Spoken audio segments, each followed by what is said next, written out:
ہمارے لیے تو ساری ہستیاں قابل تعظیم قابل احترام ہیں.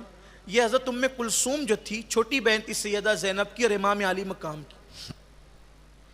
ان کا نکاح حضرت سیدنا عمر ابن خطاب کے ساتھ ہوا تھا اور یہ حضرت عمر ابن خطاب کی بیوی تھی. تو میدان کربلا میں بھی یہ آئی تھی. اور اب یہاں ایک خاص بات, سیدنا فاروق اعظم کے ساتھ ان کا نکاح کیوں ہوا؟ اب آپ خود سوچیں کہ فاروق اعظم کی عمر اور حضرت ام کلثوم کی عمر بڑا فرق ہے, بہت بڑا فرق ہے. لیکن فاروق اعظم کے ساتھ نکاح کیوں ہوا؟ امیر المومنین سیدنا عمر ابن خطاب رضی اللہ تعالیٰ عنہ مولا علی کے پاس ہے, کہنے لگے کہ علی ام کلثوم کے ساتھ نکاح کرنا چاہتا.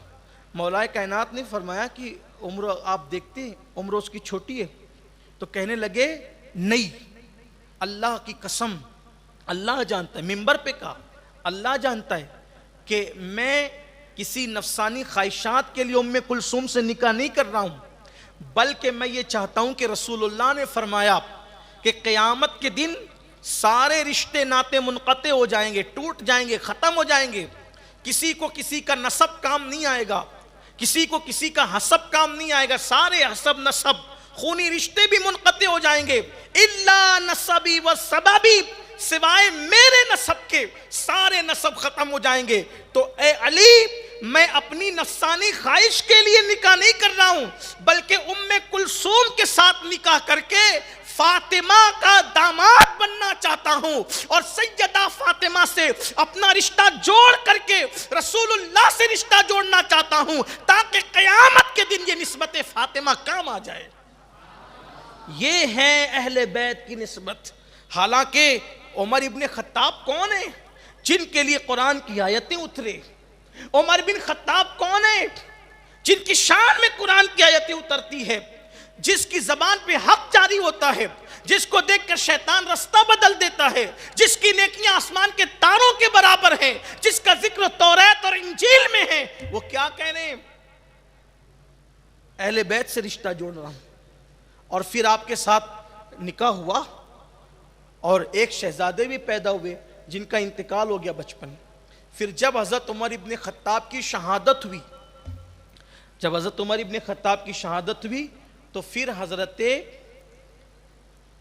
محمد ابن عبداللہ, حضرت محمد ابن جعفر, ایک تو حضرت عبداللہ ابن جعفر ہے اور دوسرے محمد ابن جعفر. حضرت عمر ابن خطاب کی شہادت کے بعد محمد ابن جعفر طیار کے ساتھ پھر آپ کا دوسرا نکاح ہوا. یہاں تھوڑی سی وضاحت کرنا چاہتا ہوں, بہت خاص بات, اگر برا لگے تو معاف کر دینا, لیکن کہنا چاہتا ہوں. آپ نے اس سے پہلے کی نشست میں بھی سنا کہ حضرت اسماء بنت امیس رضی اللہ تعالی عنہا, پہلے ان کا نکاح حضرت جعفر طیار کے ساتھ ہوا, ان کی شہادت کے بعد حضرت ابوبکر صدیق کے ساتھ ہوا, ان کے وصال کے بعد ان کا نکاح مولا کائنات کے ساتھ ہوا. پھر یہ حضرت ام کلثوم کا معاملہ کہ پہلے یہ فاروق اعظم کے نکاح میں تھی, ان کی شہادت کے بعد پھر محمد ابن جعفر طیار کے ساتھ نکاح ہوا. اس طرح اور بھی خواتین. لیکن آج اپنے معاشرے کا حال یہ ہے کہ اگر کوئی عورت بیوہ ہو جاتی ہے, کوئی عورت اگر بیوہ ہو جائے تو بیوہ ہونے کے بعد وہ خود بھی اور اس کے خاندان والے بھی اور ہماری قوم بھی اس بیوہ کے دوسرے نکاح کو عیب سمجھتے ہیں, اور لوگ کہتے ہیں کہ یہ شرافت کے خلاف ہے. بھئی شوہر مر گیا, اب صبر کرو, جو ہونا تھا ہو گیا, ہے نا, یہی کہتے ہیں لوگ. اور وہ جوانی میں چاہ کر بھی نکاح نہیں کر سکتی, دل چاہتا ہے, مگر ظالم معاشرہ, ظالم رسومات, ظالم رسمیں, ظالم زنجیریں, تانے کا خوف, عورتوں کی تانہ زنی کا خوف اس جوان عورت کو سسک کر مرنے پر مجبور کر دیتے ہیں. وہ دوسرا نکاح نہیں کر سکتی, شرافت کے خلاف ہے. میں پوچھنا چاہتا ہوں کہ اسماء بنت امیس سے بڑا بھی کوئی شریف ہے اس وقت سماج میں؟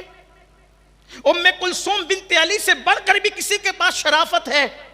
جن کے قدموں میں گویا کہ شرافت کو معراج نصیب ہوتی ہے، یہ ان خواتین کی داستان پڑھی جا رہی ہے جب انہوں نے بیوہ ہونے کے بعد دوسرا نکاح پسند کیا، قبول کیا، تو آج ہماری جوان بچیاں، اور یاد رکھنا زبردستی کسی جوان بیٹی کو بیوہ ہونے کے بعد بھی نکاح سے روکنا، اس کی خواہشات کو کچلنا، کبھی کبھی اس کو غلط راستے پر ڈال سکتا ہے۔ اس لیے یاد رکھیے بیوہ کا نکاح ہونا چاہیے۔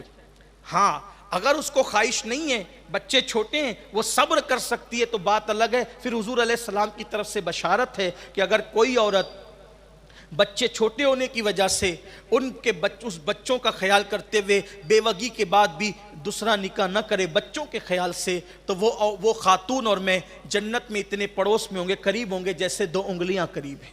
بشارت بھی ہے، لیکن عام طور پر یہ دور گناہوں کا دور، ماحول کیسا عجیب ماحول ہے۔ اس لیے اگر جوانی کی دہلیز پر قدم رکھنے کے بعد کسی حادثے کے سبب کوئی لڑکی بیوہ ہو جائے، اس کا نکاح کرنا یہ شرافت کے خلاف نہیں ہے۔ اس طریقے سے تو ابھی اور بھی خواتین کے نام ہم لے سکتے ہیں، لیکن ابھی اس کا وقت نہیں، لیکن صرف یہ غلط رسم ہے۔